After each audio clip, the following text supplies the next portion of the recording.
Hello everyone, big warm welcome from me. It's Carol here at Oak House Journals. I'm going to tackle assignment number 13 in Margarete Miller's Collage Challenge for 2025. As I'm always saying, information in the description box about the challenge if you want to find out more about it. Before I get started with going through the prompts and what I've listed out for my choices to hit the prompts, can I just say that I've had one or two technical issues recording this morning following a software update. Now I think I've got that sorted, so it shouldn't be an issue.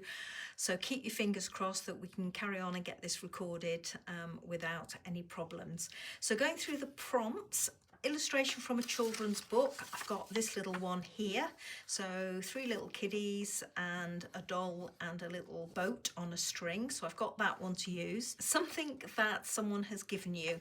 Well, I've got this. It's a lovely piece of handmade rust paper that my lovely friend Jeff in Las Vegas sent over to me after he tried out a new technique. He actually sent me some samples of what he'd actually managed to do, and I'm going to use this piece. So thank you very much, Jeff, and hi from me. And obviously you can see why I've chosen those two to go together. A piece of handwritten correspondence. Well, I've got this. Now, I think it's a receipt, but I've lifted it out because that obviously is writing from this person. And this says Castor Ecole, which I believe means something like school fund. And I thought that would work well with the children theme that I've got going on. A pattern with repeating shapes. Well, I've lifted out 2 pieces. Again, this is another piece that Jeff has sent me. And this is a recurring pattern of triangles because if you look closely, Jeff has done grey triangles and then he's done black triangles on the top, and then he's done a beige triangle and then gone over the top of that with gold. And I think that is absolutely lovely. The texture on it is amazing. Not really in the right colour tones because the beige isn't really picking out that enough, but I want to make that work if I can. If not, I have this. Now this is a scrap of Florentine paper, and it has a recurring pattern because obviously it's got these beautiful flourishes all over. The next prompt is a statue. Well, I was going down the route of famous dogs such as Hachiko in Japan or Blackfriars Bobby in Edinburgh, and I believe there's some Siberian Huskies in New York. So I was looking at statues of those, and then I decided I would use one of my own.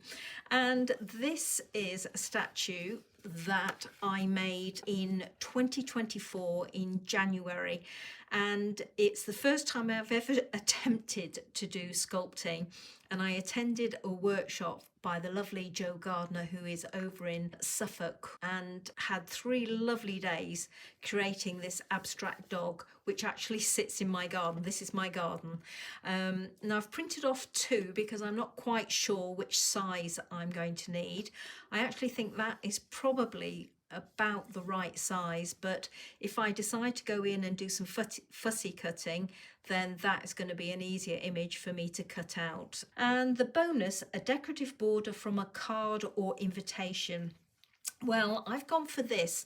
Now, this is a piece of card. I think what Marguerite will have meant here was a card for an occasion, such as a birthday card or something like that. But I've decided that I'm going to take my own interpretation, and this is a sewn border on a piece of handmade card. Anyway, that's what I'm using for my decorative border. As always, I've got my piece of paper here that I'm going to be working on, and my prompts up there in front of me. Let's see what I can create. So obviously I'm going to go in with my background piece, which I think is going to be this piece. I'm just going to lay that on top for the time being and create a bit of a border up there. For this, I think I will use it across the bottom to cover up that writing. So I've made a fold already. I'm just going to tear that away. So I was thinking maybe I could use that. So I'm going to rip away another 2 lines. Ooh, actually I'm liking the look of that line. That might be better. Yeah, I'm liking that line.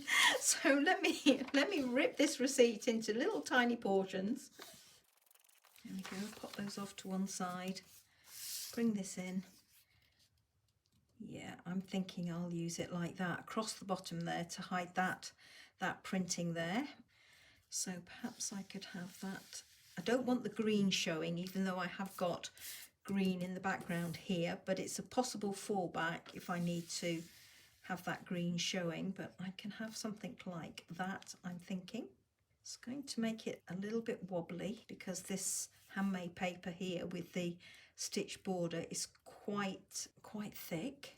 Have this piece, reduce that down there and reduce it down there. Okay. Now I mentioned fussy cutting, and what I thought I could do is actually fussy cut my dog and put it on here and make it look like he's actually on a leash. But I've got to get these pieces in, so let's have a look at this. Let's see what that would look like if I could have my dog over the top, or I could cut my dog out, just have him on the trailer and do something with that edge, but that's going to leave me with this up here, which isn't ideal. I would go for the bigger dog if I do some fussy cutting. Liking how that's coming out. Oh, that might be an idea.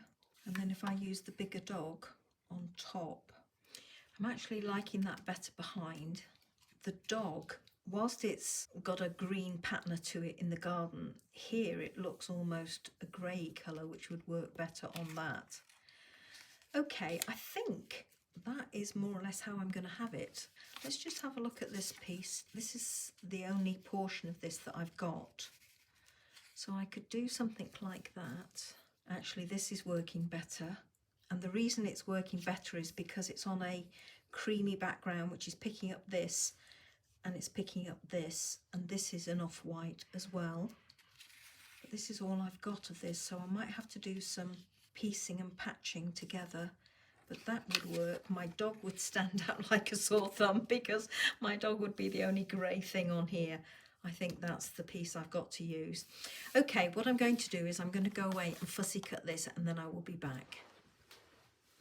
So here's my little dog all fussy cut out. So let's get rid of that one and this and work with this.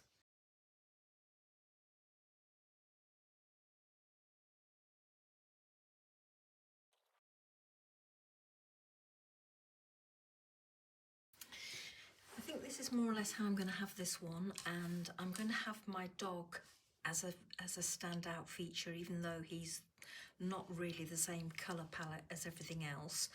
What I will do is reduce this down a little bit on this side, so I'm going to do that. Here we go, everybody. This is my finished piece for this week. I do apologise about the technical issues. I hope I can get those sorted out before next week or before the next video for you. But anyway, this is what my finished piece looks like this week, and let me bring in the prompts and go through them with you. An illustration from a children's book, well obviously this little piece here.